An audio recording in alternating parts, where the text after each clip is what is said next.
আসসালামু আলাইকুম।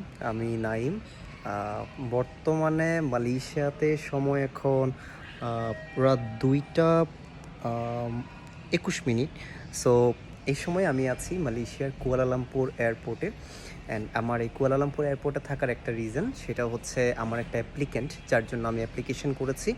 এবং আমি আসলে যাদের জন্য অ্যাপ্লিকেশন করি তাদের প্রত্যেকের কাছে আমি প্রতিজ্ঞাবদ্ধ থাকি যে তাদের অ্যাপ্লিকেশনের শুরু থেকে যে সমস্ত প্রসেসিং জাতীয় যে সমস্ত সহযোগিতা করা, সেই সকল সহযোগিতা আমি করব। এবং তারা মালয়েশিয়াতে আসার পর তাদের এয়ারপোর্ট থেকে যদি ইউনিভার্সিটি পিক আপ না করে, সেক্ষেত্রে আমি তাদেরকে পিক আপ করবো। তাদের থাকা খাওয়ার ব্যবস্থা, অবশ্যই থাকা খাওয়ার ব্যবস্থার ব্যাপারে আমি তাদেরকে হেল্প করব। এবং পরদিন তাদের ইএমজিএস মেডিকেল করানো, প্লাস ইউনিভার্সিটিতে গিয়ে তাদের রেজিস্ট্রেশন করা। সো যা যা কিছু প্রয়োজন একটা স্টুডেন্টের, তাদের প্রত্যেকে সেই সব ব্যাপারে আমি হেল্প করব।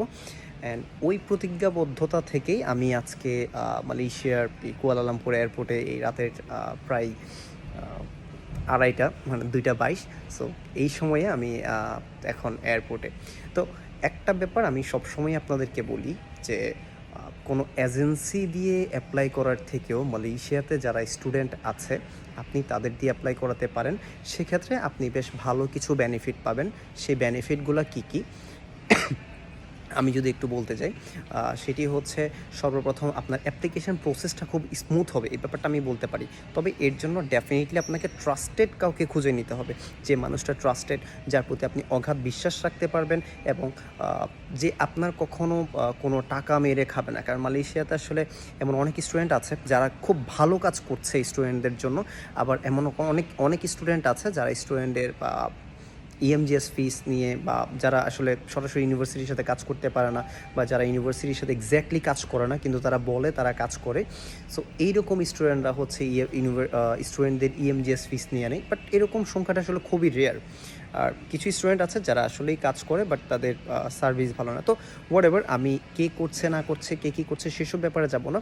আমি জাস্ট বলবো যে আপনি ভালো এবং বিশ্বস্ত কারো মাধ্যমে আপনি অ্যাপ্লাই করেন, সো দ্যাট আপনি এই সুবিধাগুলো পাবেন। তো দ্বিতীয় সুবিধার কথা আমি যদি বলতে যাই, সেক্ষেত্রে মালয়েশিয়াতে এই যে আমি এখন রাতের ৩টায় ২:৩০ বাজে আমি মালয়েশিয়া এয়ারপোর্টে আছি। সো এই যে রাতের ২:৩০ বাজে এয়ারপোর্টে এসে পিক আপ করা, এই সুযোগ সুবিধাটা আপনি মালয়েশিয়ার স্টুডেন্টদের মাধ্যমে পাবেন, যেটা আপনি কোনো এজেন্সির মাধ্যমে আপনি পাবেন না। অর্থাৎ বাংলাদেশের কোনো এজেন্সির মাধ্যমে আপনি যদি অ্যাপ্লাই করেন, তারা কখনোই আপনাকে রাতের ২টা ৩টা বাজে এয়ারপোর্ট থেকে পিক আপ করতে পারবে না। বাকি ব্যাপার আমি বাদই দিলাম।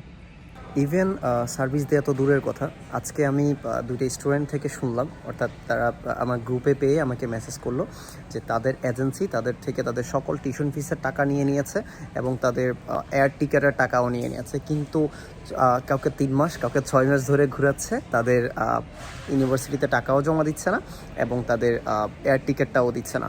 একজনের ইভেলের মেয়াদ শেষ হয়ে গিয়েছে গত মাসে। আমি জানি না সে আসলে মালয়েশিয়াতে আসতে পারবে কি না। তো এটা আসলে আলটিমেটলি স্টুডেন্টেরই ক্ষতি, এবং মালয়েশিয়া নিয়ে যারা যেসব এজেন্সি কাজ করছে তাদের জন্য ক্ষতি। কারণ প্রত্যেকটা এজেন্সি খারাপ না, বাট কিছু কিছু এজেন্সির কারণে সবগুলো এজেন্সির নামই খারাপ হয়ে যাচ্ছে। যেমন বাংলাদেশেও কিছু এজেন্সি আছে যারা খুব ভালো কাজ করছে, বাট এই যে যেসব এজেন্সিরা স্টুডেন্টদের টাকা নিয়ে নিচ্ছে, তাদের টাকা নিয়ে হচ্ছে তাদেরকে ইউনিভার্সিটিতে পে করছে না, তাদের এয়ার টিকিট দিচ্ছে না। তো এই ব্যাপারগুলোর কারণে আসলে এজেন্সিদেরই বদনাম হয়ে যায়।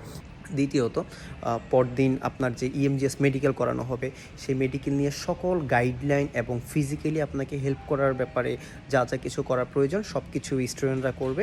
এবং পরবর্তী যেটা আছে সেটা হচ্ছে আপনার থাকা খাওয়ার ব্যবস্থা করে দেওয়া এবং ইউনিভার্সিটিতে রেজিস্ট্রেশন করানো। সো এই প্রত্যেকটা ব্যাপার আপনাকে মালয়েশিয়ার যেসব স্টুডেন্টরা আছে তারা আপনাকে হেল্প করবে। যার জন্য আমি সবসময় যেসব অ্যাপ্লিক্যান্টস আছেন তাদেরকে আমি প্রেফার করি যে মালয়েশিয়াতে আছে এরকম ট্রাস্টেড কাউকে দিয়ে আপনারা অ্যাপ্লাই করান, সো দ্যাট এটা আপনাদের জন্যই ভালো হবে, আপনাদের অ্যাপ্লিকেশনটা সিকিউর হবে, এবং আপনারা বেশ ভালো বেনিফিটেড হবেন। তো আরেকটা ব্যাপার আমি একটু ছোট্ট করে উল্লেখ করতে চাই, সেটা হচ্ছে অ্যাপ্লিকেশন করার পর আপনারা যখন অফার লেটারগুলো নিয়ে ভেরিফাই করতে যান, বা আপনারা যখন অন্যদের সাথে ডিসকাস করতে যান, কিংবা অ্যাপ্লিকেশন করার আগেও অনেকেই আপনাকে অনেক রকমের অফার দিবে, অনেকে অনেক রকমের লোভনীয় অফার দিবে। আমি বলবো না বা চাইবো না যে কখনোই আপনারা এসব অফারের ফাঁদে পড়েন, কারণ আসলে অতি লোভে তাঁতি নষ্ট বলে একটা কথা আছে। সো আপনারা জাস্ট এই ব্যাপারটা মাথায় রাখবেন। সবাই ভালো থাকবেন, সুস্থ থাকবেন। আল্লাহ হাফেজ।